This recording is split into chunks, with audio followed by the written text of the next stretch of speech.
సమూయేలు గ్రంథం 3వ అధ్యాయం. మొదటి సమూయేలు గ్రంథం 3వ అధ్యాయం 1 నుంచి 10 వాక్యాలు ఒకసారి గమనించగలుగుతారా? ఏలి ఎదుట పరిచర్య చేస్తున్నాడు. ఆ దినాలలో యెహోవా వాక్కు ప్రత్యక్షమవటం చాలా చాలా తక్కువ. ఆ ఆ ఆ ఆ ఆ ఆ ఆ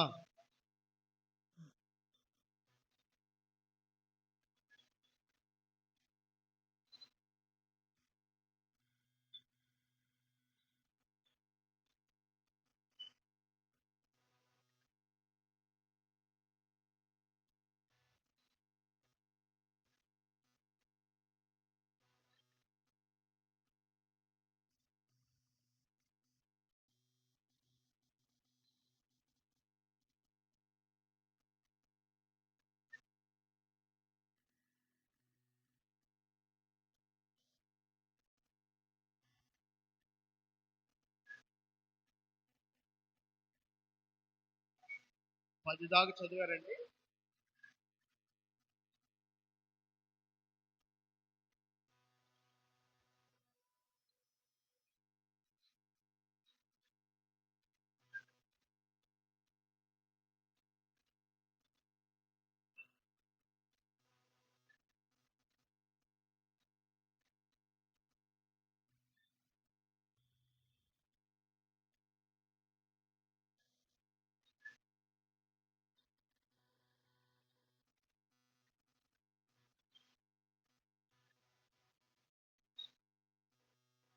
స్తోత్రం.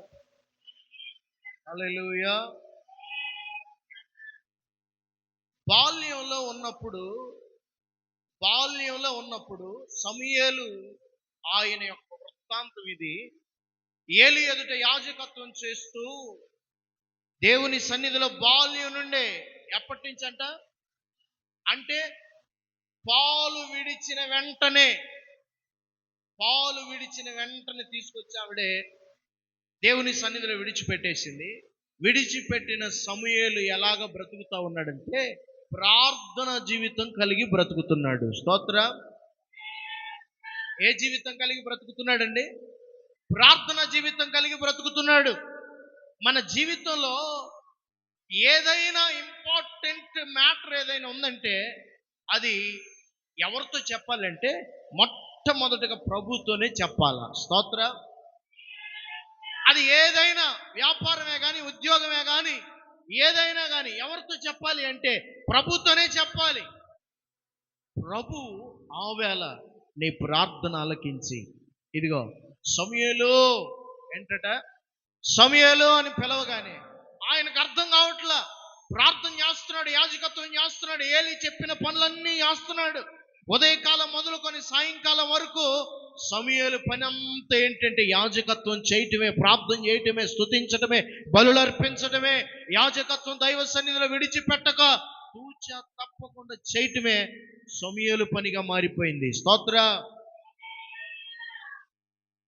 ఏలి తన జీవితంలో ఒక గొప్ప శిష్యుడు ఎవరైనా ఉన్నాడంటే ఏలి జీవితంలో అది సమూయేలే. చాలా గొప్ప శిష్యుడు, చాలా గొప్ప నేర్పరితనం కలిగిన వాడు. ఎలాగయ్యా అంటే తన విద్యనంతా శిష్యునికి నేర్పించి, ఆ నేర్పించినటువంటి ప్రతి నిత్యం చేయిస్తా ఉండేవాడు.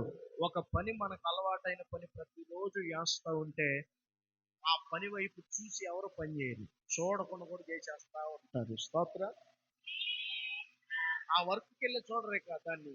ఇప్పుడు మీకు మచ్చుకు చెప్పాలంటే కీబోర్డు ప్లే చేసేవాళ్ళు కానీ, ప్యాడ్ ప్లే చేసేవాళ్ళు కానీ, ఒకరోజు కొత్తగా నేర్చుకునే వాళ్ళు ఇది ఈకి ఇది ఈకి ఈకి అని ఏడా పెట్టుకుంటూ చూసుకుంటా 1-4 సార్లు చూస్తారు.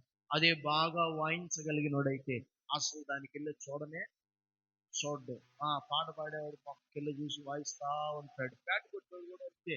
ఇక ఏ ప్యాచ్ మీద నేను పుల్ల పెడుతున్నానా, ఏ ప్యాచ్ మీద స్టిక్ పెడుతున్నానా అని ఆలోచించడు. ఇక ఆ ప్యాచ్ల మీద వాయిస్తానే ఉంటాడు, ఏ వాయిద్యం అయినా. స్తోత్ర. కారణం ఏంటంటే పనిలో బాగా నైపుణ్యం వచ్చేసింది. పనిలో ఏమొచ్చేసింది తెలుసా? బాగా నైపుణ్యం పెరిగిపోయింది. సమూయేలు ఉదయకాలం బాల్యం నుంచి చేసే పని ఏలి కనులంట మందగించినాయి. వృద్ధాప్యంలో బహువృద్ధుడు అని వ్రాయబడింది. స్తోత్ర. ఆయన జీవితంలో చేసిన పనులన్నీ సమూయేలు చేత చేయించడం ప్రారంభించాడు. సమూయేలు ఒక మార్గదర్శకుడిగా మారిపోయాడు. సమూయేలు ఒక న్యాయాధిపతిగా మారిపోయాడు. సమూయేలు ఒక ప్రవక్తగా మారిపోయాడు. స్తోత్ర. కారణం ఏంటంటే ఓ అనేకులకు దేవుని ప్రజలైన వారందరికీ న్యాయాధిపతి అనొక్కడే. ఈయనే న్యాయం తీర్చాలి, ఈయనే న్యాయం చెప్పాలి. ప్రభు మాట తెలుసుకొని ప్రజలందరికీ ఈయనే చెప్పాలి. ఎవరాయన? సమూయేలు. స్తోత్ర. ఏ చిన్న సమయం దొరికినా ఆ చిన్న సమయంలో ప్రభుని స్తుతించడానికి, ప్రభుతో మాట్లాడటానికి, ప్రభుతో ముచ్చటించడానికి, ప్రభుతో ప్రార్థించడానికి సమయాన్ని గడిపాడు సమూయేలు. స్తోత్ర. హల్లెలూయా. ఈ రాత్రి వేళ మనం నేర్చుకోవలసినటువంటి ప్రాముఖ్యమైన విషయం ఏంటంటే, ఏ సమయం దొరికినా ప్రభుతో మాట్లాడాలి, దేవునితో మాట్లాడాలి. ఆ సమయం ప్రభువుతో మాట్లాడిన సమయం, ప్రభువుతో మాట్లాడి నష్టపోయిన వాడు ఎవ్వడి లోకంలో చరిత్రలోనే లేడు. ఈరోజు ప్రార్థన చేసినటువంటి ప్రార్థన నేను ఎప్పుడు చెప్తూనే ఉంటా. ఈరోజు చేసిన ప్రార్థన రేపటి కొరకు ఆ ప్రార్థన నీకు ఉపయోగపడుతుంది. స్తోత్ర. నా ప్రియమైన దేవుని పిల్లలారా, ప్రార్థనలో బాల్యంలో సమూయేలు వలె మనం ప్రార్థించాలి. ఎలా ప్రార్థించాలి? సమూయేలు వలె ప్రార్థించాలి. సమూయేలు బాల్యంలో ప్రార్థిస్తూ ఉంటే అసలు దేవుని స్వరం తెలియదు ఆయనకి. ఆ స్వరం ఎలాగుంటుందో తెలియదు. సమూయేలు అని పిలుస్తూ ఉంటే ఏలి పిలుస్తున్నాడేమని ఏలి దగ్గరికి వెళ్ళిపోతే ఏలి అంటున్నాడు, నేను పిలవలా నిన్ను, పోయి పండుకో అంటున్నాడు. మరలా రెండోసారి వెళ్ళాడు, నేను పిలవలేదు నిన్ను, వెళ్ళి పండుకో అంటున్నాడు. ఈసారి గనక ఎవరైనా నిన్ను పిలిస్తే చెప్తాము, ప్రభువా నీ దాసుడు ఆలకిస్తున్నాడయ్యా ఏలినవాడా. స్తోత్ర. ఏలికి అర్థమైపోయింది, ఏలికి ఎవరో పిలుస్తున్నారని వస్తున్నాడంటే ఎవరు పిలుస్తున్నాడు ఏలికి అర్థమైంది. ఆ కింద వృత్తాంతం ఇంకా చదివితే తెల్లారు లేచిన తర్వాత అడుగుతాడు, నిజంగా నువ్వేం జరిగిందో రాత్రి నాతో చెప్పాలంటాడు. స్తోత్ర. రాత్రి ప్రభు ఏం చెప్పాడు నీతో? ఏది తూచా తప్పకుండా నాతో మాట్లాడు, నాతో చెప్పు. స్తోత్రం. సమయం దొరికినప్పుడు ఖచ్చితంగా నువ్వు ఎవరితో మాట్లాడాలి? ప్రభుతో మాట్లాడాలి. వాక్యం అంటే దేవుడు మనతో మాట్లాడటం. ప్రార్థన అంటే మనమే ప్రభుతో మాట్లాడటం. కనుక ఏ సమయంలో కూడా ఇది కొద్ది సమయమే కదా, ఇది నిమిషమే కదా, ఈ గ్యాప్లో ప్రభుతో మాట్లాడలేవు అంటే ప్రార్థన అనగానే చాలా మందిలో ఒక అభిప్రాయం ఉండిపోయింది. మోకరించాలి, కళ్ళు మూసుకోవాలి, ఇవన్నీ ఈ స్థలంలో ఈ ప్రాంతంలో ఇక్కడ జరగదు, ఎలాగా అనుకుంటాం. స్తోత్రం. ప్రార్థన నడుస్తూ కూడా చేయొచ్చు, ప్రార్థన నడుస్తా కూడా చేయొచ్చు, ప్రార్థన కళ్ళు తెరిచి కూడా చేయొచ్చు. స్తోత్ర. నేను వచ్చి కూర్చొని ఇక్కడ చాలా ప్రార్థన పూర్వకంగా వస్తాను, వచ్చి కూర్చుంటాను. వచ్చి కూర్చున్న తర్వాత కూడా ఇదంటే నాకు వచ్చి ఇది సౌండ్ ఏడానా ఇంతేనా అంటాడు వాడు. స్తోత్ర. దైవ సన్నిధిలో దేవుడు అన్నాడు, మనం దైవ సన్నిధిలోకి ఎక్కి వచ్చేటప్పుడు మన ప్రవర్తన ఏం చూసుకోవాలా? చాలా జాగ్రత్తగా చూసుకోవాలి. ఏం చూసుకోవాలా? చాలా జాగ్రత్తగా చూసుకోవాలి. అందుకనే మనం దైవ సన్నిధిలోకి చాలా ప్రార్థన పూర్వకంగా మాత్రమే ఉండాలి. చాలా మంది సెల్ ఫోన్ చేస్తారు, వాళ్ళ ఇష్టం, ఇక చాటింగ్ వాళ్ళ ఇష్టం, ఫేస్బుక్ వాళ్ళ ఇష్టం. స్తోత్ర. దైవ సన్నిధిలోనే ఎక్కడ? మన ఇల్లు కాదు ఇది, ఇది లేకపోతే బజారు కాదు. దైవ సన్నిధిలో తీస్తారు ఫేస్బుక్ లో, వెంటనే రెండు మాటలు కొడతాడు, వేసేస్తాడు మెసేజ్. మొన్న ఒక రోజు క్రికెట్ ఆడుతున్నాను, క్రికెట్ ఆడుతూ ఉంటే నా వెనకాల కీపింగ్ చేసేవాడు ఫోటో తీసేసి మా బాస్ గారు క్రికెట్ ఆడుతున్నాడని చెప్పి ఎవరికో పెట్టేశాడు. స్తోత్రం. క్రికెట్ ఆడుతున్నాడు, నేను ఫాస్ట్గా ఆడుతా ఉన్నా, ఇప్పుడు ఎలా మెసేజ్ చేయబాకు. నాకెందుకో ఒక అరగంట గంట ఆగిన తర్వాత గేమ్ అంతా ఆ, కొంచెం రెస్ట్ తీసుకుందాం అనుకున్న సమయానికి ఫోన్ ఇటీ అన్న. వాడు ఈట్లా ఫోన్ ఫోన్ ఇటీ అన్న. వాడు డిగ్రీ చదువుతున్నాడు, 2వ సంవత్సరం 3వ సంవత్సరం చదువుతున్నాడు. ఫోన్ ఇటీరా. ఎందుకన్నా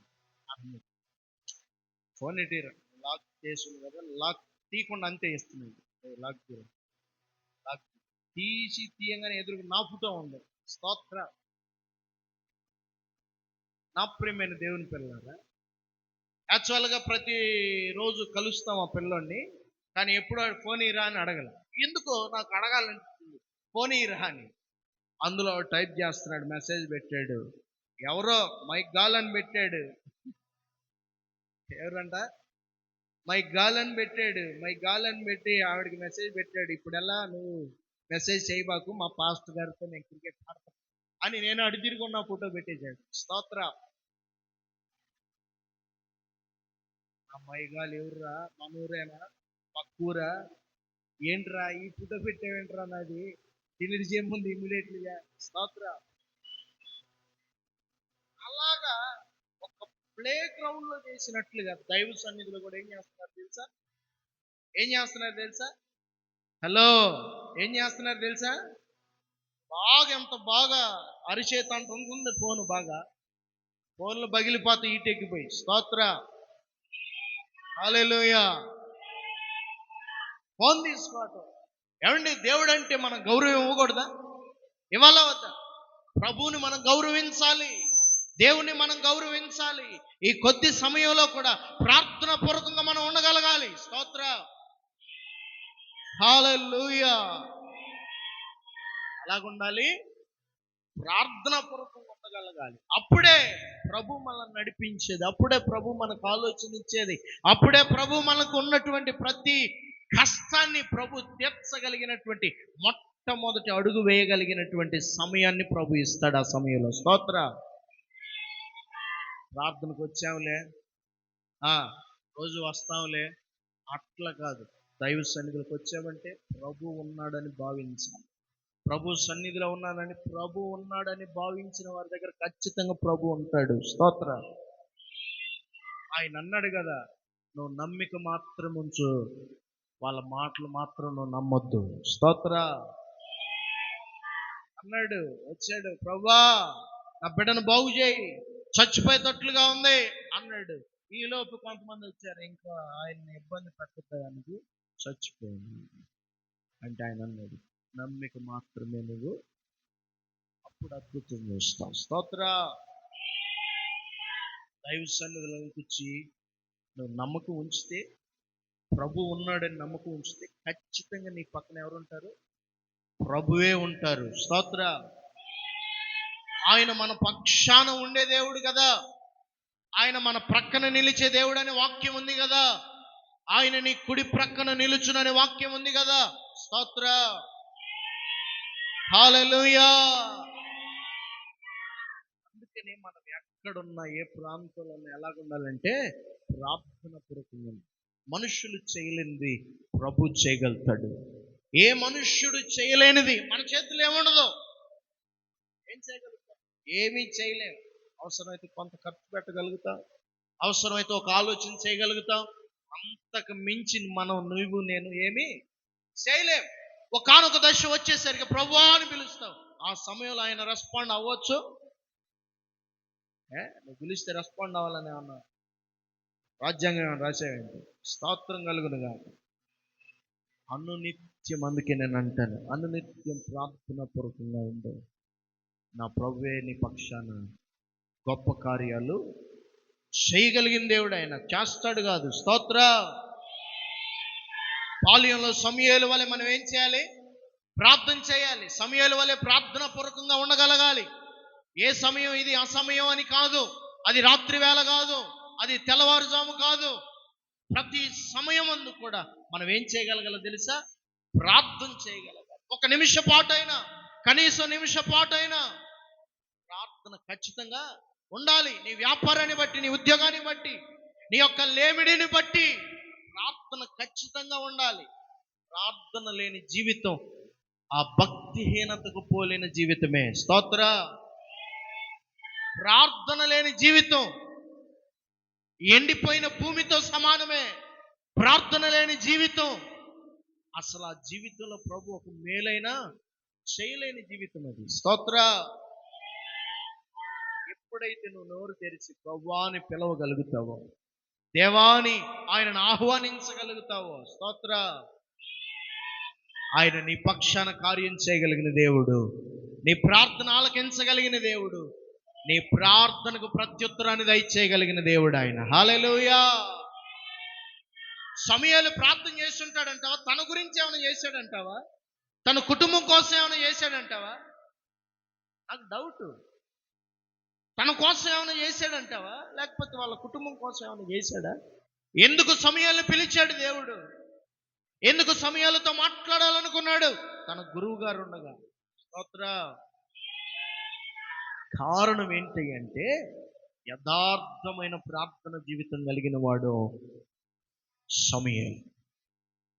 కనుకనే దేవుడు ఎవరితో మాట్లాడాలనుకున్నాడు?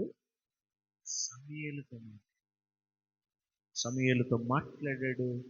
జరగబోయే విషయాలన్నీ, తన గురువు గారి జీవితంలో ఏం జరగబోతుందో, తన జీవితంలో ఏం జరగబోతుందో, ఎలాగ మార్చబడబోతున్నాయో పరిస్థితులు, అన్ని విషయాలు ఎవరితో చెప్పాడు?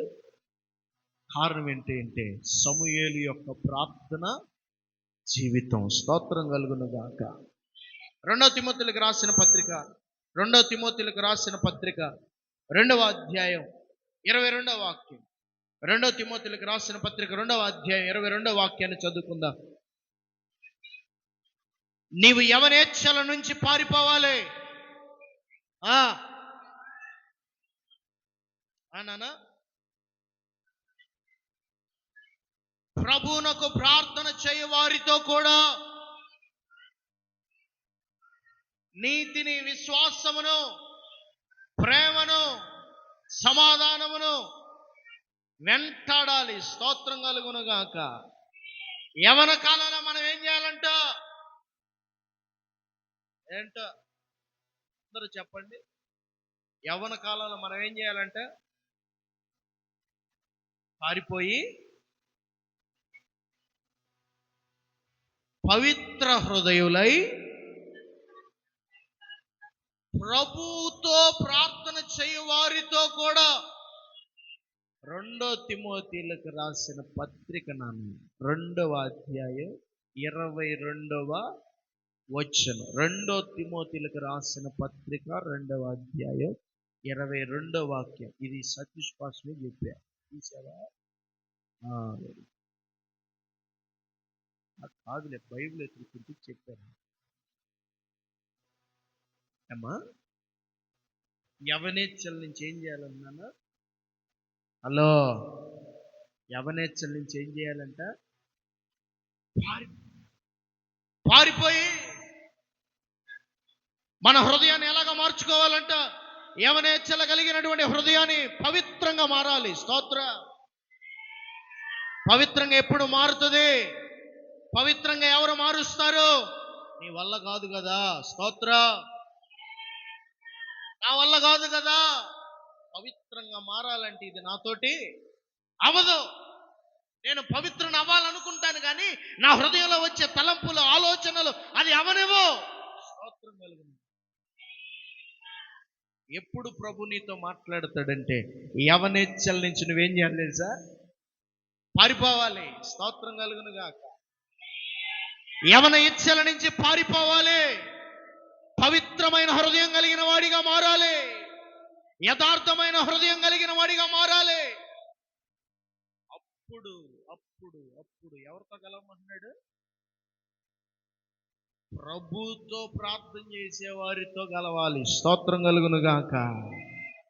అవిశ్వాసులతో కలవకూడదు, భక్తిహీనులతో కలవకూడదు, విశ్వాసం లేని వారితో కలవకూడదు, ఆత్మ లేని వారితో కలవకూడదు. స్తోత్ర. హల్లెలూయా. ప్రార్థన విన్నావయ్యా, విజయమునిచ్చావయ్యా. ప్రార్థన విజయమునిచ్చావయ్యా. తొట్టిల్ల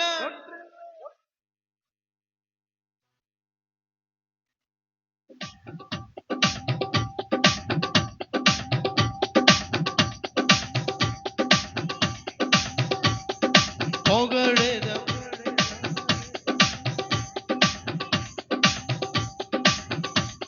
పాడు. పొగడేద పాట పాడి పేరు తుఫానాగిపోయి పరవశించి పాడు. తండ్రి దేవా మంచివాడా నిరంతరం గొప్ప. తండ్రి దేవా మంచివాడా నిరంతరం గొప్పవాడు. నిరంతరం గొప్పవాడు, నిరంతరం గొప్పవాడు. ప్రార్థన విన్నావయ్యా, విజయమునిచ్చావయ్యా. ప్రార్థన ఆమేన్ ఆమేన్. విజయమునిచ్చావయ్యా. తొట్టిల్లని ఆలేదు తోడు తొట్టిల్లని ఆలేదు.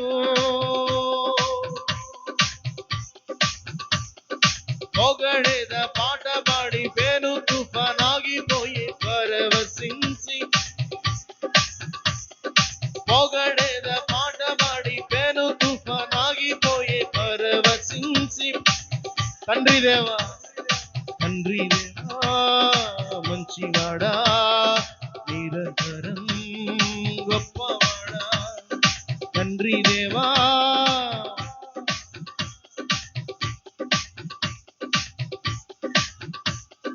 నిరంతరం గొప్పవాడు, నిరంతరం. కన్నీరు చూసావయ్యా, చేయి పట్టి నడిపావయ్యా. కన్నీరు చూసావయ్యా, చేయి పట్టి నడిపి. విన్నపం విన్నావయ్యా, విడుదలనిచ్చావయ్యా. విన్నపం విన్నావయ్యా,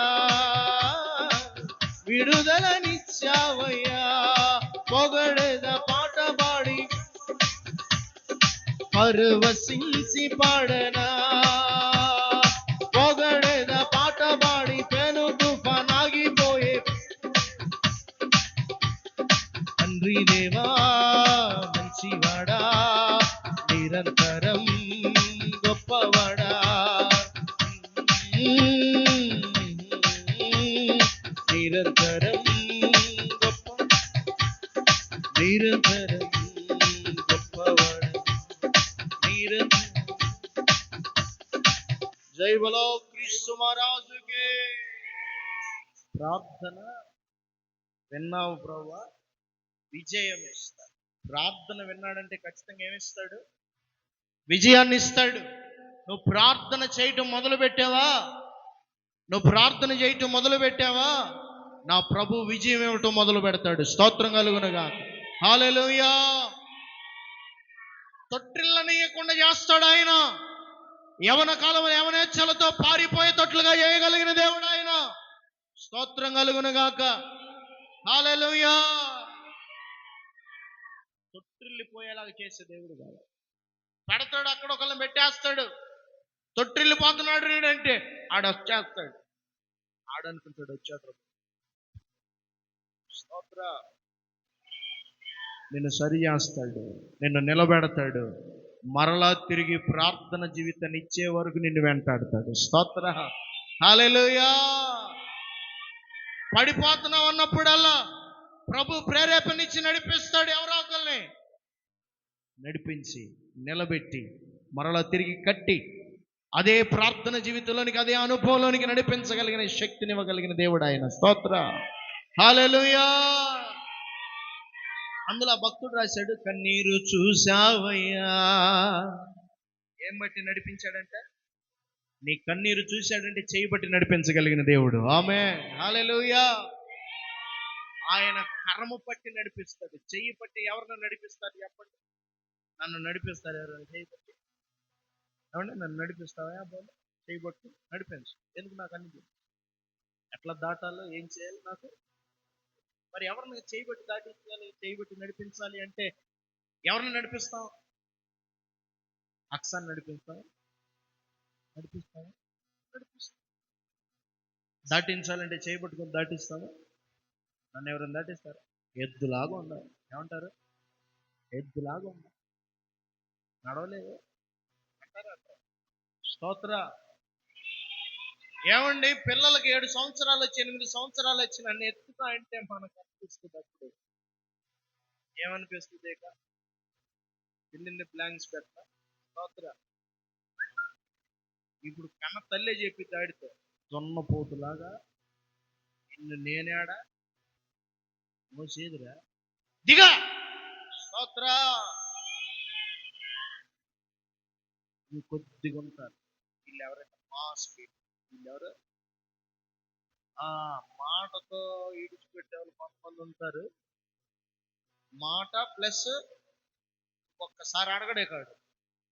ఇక 7 సంవత్సరాలు తిన్నదే అడిగి, అరే మా అమ్మని నేను 7 సంవత్సరాలు అప్పుడు అడిగితే ఎత్తుకొని తెచ్చుకోలేదని ఎప్పుడు చెప్తాడు తెలుసా? ముసలోడై రోడ్డు పక్కన కూర్చున్నప్పుడు చెప్తాడు. స్తోత్ర, హల్లెలూయా. అంటే విసుగుదల వచ్చారు. కన్న తల్లైనా నీ బరువుని ఏం చేయలేదు. ఆ అంటది, నవా మాసాలు మోసింది, మాసాలు మోసింది, అంతేగాని ఏళ్ళు వచ్చినాక నిన్ను మొయ్యలేదు. స్తోత్ర. మొయ్యటం అంటే ఎత్తుకొని భుజాన్ని వేసుకొని మోసే సంగతి నేను మాట్లాడట్లేదు నాన్న. స్తోత్ర,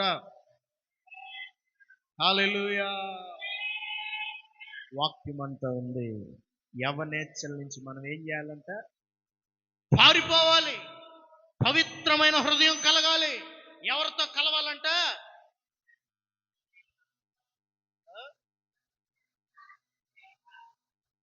ఏంటో అంటున్నారు కానీ ఎవరు కరెక్ట్ కావట్లేదు. మీ పక్కన ఆగండి. మీ పక్కన వాళ్ళతో సెకండ్ ఇచ్చి చెప్పండి, ప్రభువుని ప్రార్థన చేసే వాళ్ళతో మనం కలవాలని చెప్పండి.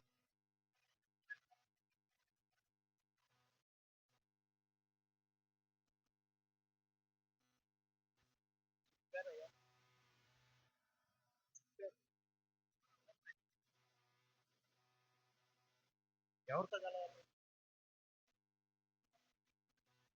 నువ్వెవరితో కలవాలి? నీ విశ్వాసం ఎత్తితో అట్టి విశ్వాసం కలిగిన సహవాసులతోనే కలవాలి. స్తోత్ర. నీ విశ్వాసాన్ని చెరిపే వాళ్ళు చాలా మంది ఉంటారు. నీ బ్రతుకును పాడు చేసే వాళ్ళు చాలా మంది ఉంటారు. యవనేచ్ఛలంటే యవన కాలంలో జరిగించేటువంటి ఆలోచనలు కాదు, మాటల ద్వారా కూడా హృదయం ఏమైపోతుందో తెలుసా? అపవిత్రపరచబడుతుంది. స్తోత్ర. నీ తలంపులు అపవిత్రపరచబడతాయి, నీ ఆలోచనలు అపవిత్రపరచబడతాయి. నీలో ఉన్నటువంటి భక్తిలో ఉన్న శక్తి ఏమైతే తెలుసా? ఆ మాటలన్నీ వింటా ఉన్నప్పుడు, ఆ మాటలన్నీ నీ చెవి చేర్చుకుంటున్నప్పుడు ఏం చేర్చుకుంటావు నువ్వు అనుకుంటావు? మాటలు నో. దైవ సన్నిధిలో సేవకునిగా చెప్తున్నా, నువ్వు చేర్చుకుంటున్న మాటలు కాదు, పాపం. స్తోత్ర. ఆయన వాక్యం అంటున్నాడు, అనేకమైనటువంటి మాటలు ఏముందంట? ఉంది దోషం. స్తోత్ర. నేనంటాను, అలాంటి వారితో నువ్వు కలవటానికి అసలు వాక్యం అంటుంది, పరిశుద్ధులతో పాపులతో పొత్తు ఉందే. శత్రువుని ప్రేమించమన్న క్రీస్తు చెప్పిన మాటలు ఇవి. స్తోత్రం చెప్పు. అదే దేవుడు ఏం చెప్పాడు? శత్రువుని ప్రేమించమన్నాడా అనలేదా? అదే ప్రభు చెప్పాడు, అవిశ్వాసులతో భక్తిహీనతో నువ్వు జోడు కట్టకూడదు. స్తోత్రం కలుగును గాక. హల్లెలూయా. వాక్యం అంటుంది పారిపోవాలి. ఏం చేయాలి? పారిపోవాలి. మన భక్తి జీవితాన్ని కాపాడుకోవాలి, మన బ్రతుకును కాపాడుకోవాలి, మన హృదయాన్ని కాపాడుకోవాలి, శుద్ధమైన హృదయాన్ని కాపాడుకోవాలి. స్తోత్ర, హల్లెలూయా. నాలో ఒక కోరిక ఉంది. ఎలాంటి కోరిక అంటే నాలాంటి వారిని తయారు చేయాలి. ఏంటది? నాలాంటి వారిని తయారు చేయాలి. మనలో ఏముండకూడదు తెలుసా? ఇలాంటివి పారిపోయే అనుభవాలు మనలో ఉన్నాయి. ఏంటంటే పారిపోయే అనుభవాలు. పారిపోవాలి విషయంలో ఇంకా కాపాడటానికి ఏం లేదు. ఇక్కడ పాపం ఉందని తెలుసుకున్నప్పుడు వివేచన కలిగిన దానిపై ఏమైపోవాలి? పారిపోవాలి. పారిపోయిన వాడు కాపాడుకుంటాడు. స్తోత్ర. ఒకరోజు యవ్వన కాలంలో ఉన్నటువంటి అన్నదమ్ములు గోతిలో నెట్టేసి, అన్నదమ్ములు మరలా గోతిలో నుంచి పైకి తీసి, మరలా వర్తకులకు అమ్మివేసి, అదిగో ఒక ఇంటిలోనికి పోయే బానిసగా బ్రతుకుతున్న వాడిని పట్టుకొని ఆ ఇంటి యజమానురాలంది, ఏయ్ నాతో చేయించు. ఏం చేశాడు యేసప్పు? పారిపోయాడు. స్తోత్రం కలుగును గాక. మనలో పవిత్రతను కాపాడుకోవాలి, పరిశుద్ధతను కాపాడుకోవాలి. ఆ పవిత్రత లేకపోతే, పరిశుద్ధత లేకపోతే దేవునికి ఇష్టలే బ్రతకలేం, దేవుణ్ణి చూడలేం. వాక్యం అంటుంది, హృదయ శుద్ధి కలవారు ధన్యులు. స్తోత్ర. హృదయ శుద్ధి కలవారు. మత్తయి సువార్త 5వ అధ్యాయంలో ఉంటుంది చూడండి. గబకని చెప్పేయాలి. 5వ అధ్యాయంలో ఉంటుంది, మొదటి లైన్లోనే ఉంటుంది. ధన్యులు వారు ఎవరిని చూస్తారు నాన్న? దేవుణ్ణే చూస్తారు. స్తోత్రం చెప్పండి గట్టిగా. పవిత్రతను కాపాడుకోవాలి హృదయంలో. ఇది కాపాడుకోవాలంటే ఎలా సార్? ఈ మాట చెప్పేసి వాక్యం ముగించేస్తాను. ఈ మాట ఎవరికి రాశాడు అసలు? ఈ తిమోతి అంటే ఎవరు? తిమోతి అంటే ఎవరు? పౌలయ్య గారి శిష్యుడు. ఈయన కూడా ఒక సేవకుడే. పౌలయ్య గారు రాస్తున్నాడు, అబ్బాయ్ యవన కాలంలో యవనేచ్ఛలించిన ఏమవ్వాలి? పారిపో. ప్రభువుతో ప్రార్థన చేసే వాళ్ళతో మాత్రమే నీ సాంగత్యం ఉండాలి. ప్రభువుతో ప్రార్థన చేసే వాళ్ళతో తప్ప మిగతా వాళ్ళందరితో మనకు సాంగత్యం. స్తోత్ర. దేవునికి ప్రార్థన చేసే వాళ్ళతో తప్ప మిగతా వాళ్ళందరితో మనకి ఫ్రెండ్షిప్పే. ఏం షిప్? జాగ్రత్త, టైటానికే పెద్ద షిప్పే మినిగింది. స్తోత్ర. ఇప్పుడు ఇరాను ఇజ్రాయేల్ ఈ యుద్ధంలో చాలా షిప్పులు కూడా ఏమైనాయి? బాంబు వేసి పేల్చి ముంచేసారు. జాగ్రత్త, మీ ఫ్రెండ్షిప్లో ఏదో ఒక బాంబు పేలద్దు. స్తోత్రం కలుగునుగా. మీ ఫ్రెండ్షిప్లో ఏమైతే ఇరానోడే వేస్తాడు. స్తోత్రం. ఎవరు వేస్తారు నాకు తెలియదు. అసలు ఎంత ఫ్రెండ్షిప్, అసలు ఎంత ఫ్రెండ్షిప్. ఒక్క 20,000 ఇవ్వమంటే మాత్రం ఫ్రెండ్షిప్ అంతా ఏమైతే? స్తోత్రం చెప్పండి సార్. ఒక్క 40,000 ఇవ్వమంటే మాత్రం ఫ్రెండ్షిప్ ఏమైతే? చెప్పరేంటి? అతకపోద్దాం, అసలుకు పోద్దమ్మా. స్తోత్రం, స్తోత్రం. ఏమైంది నాన్న? ఒక 50,000 సర్దయ్యా, నెక్స్ట్ మంత్ సర్దు అంటే 50,000 దాకా ఫోన్ పే స్క్రీన్ షాట్ పెడుతున్నాను చూసుకో అంటే అంతా పెడితే అడిగితే బ్యాంకులో ఏదో ఒక దాంట్లో ఉంటాయి, వాడి దగ్గర ఉంటాయి అన్న సంగతి వీడికి తెలుసు. అడిగిన వాడికి ఏమంటాడు? ఏం పెడతానంటాడు? స్క్రీన్ షాట్ పెడతాను. అంతా ఓకే. ఏంది ఇదంతా? ఏ షిప్? ఫ్రెండ్ని ఎక్కించే షిప్ ఇది. స్తోత్ర. నీ ఫ్రెండ్షిప్లో జాగ్రత్త. ఎవరితో ఫ్రెండ్షిప్ చేస్తున్నావంటే ప్రభుతో ప్రార్థన చేసే వారితో షిప్ చేయి. స్తోత్రం చెప్పండి. దేవుడు అప్పుడు మనల్ని ఏం చేస్తాడంటే, వారితో కలిసి నువ్వు ఉన్నప్పుడు సహవాసంలో, వారితో కలిసి నువ్వు నడుస్తున్నప్పుడు వారు నిన్ను హెచ్చరిస్తారు, వీరు నిన్ను హెచ్చరిస్తారు. ఒకరు కలిసి ప్రభు సాన్నిధ్యంలో కలిసి వెళ్తూ ఉంటే ప్రభు అద్భుతం చేస్తాడు. స్తోత్ర.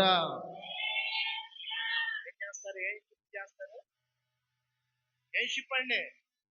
ఆ, ఎవరితో చేయాలి? ప్రభువునకు ప్రార్థన చేయ వారితో చేయండి. స్తోత్రం కలుగును గాక. హల్లెలూయా. నా ప్రియమైన దేవుని పిల్లలారా, అలాగా మనం ఎప్పుడు కూడా ఏం చేస్తూ ఉండాలి? ప్రార్థన చేస్తూ ఉండాలి. నిరంతరం కూడా ప్రార్థనలో స్తుతించటంలో మనం ఎడతెగక ఉన్నప్పుడు ప్రభు మన జీవితంలో గొప్ప కార్యాలు చేస్తారు. అట్టి కృప పరిశుద్ధాత్మ దేవుడు మనందరికీ మన గురించి నడిపించుకుందాం. స్వేచ్ఛార్పణలు అర్పించుకుందాం.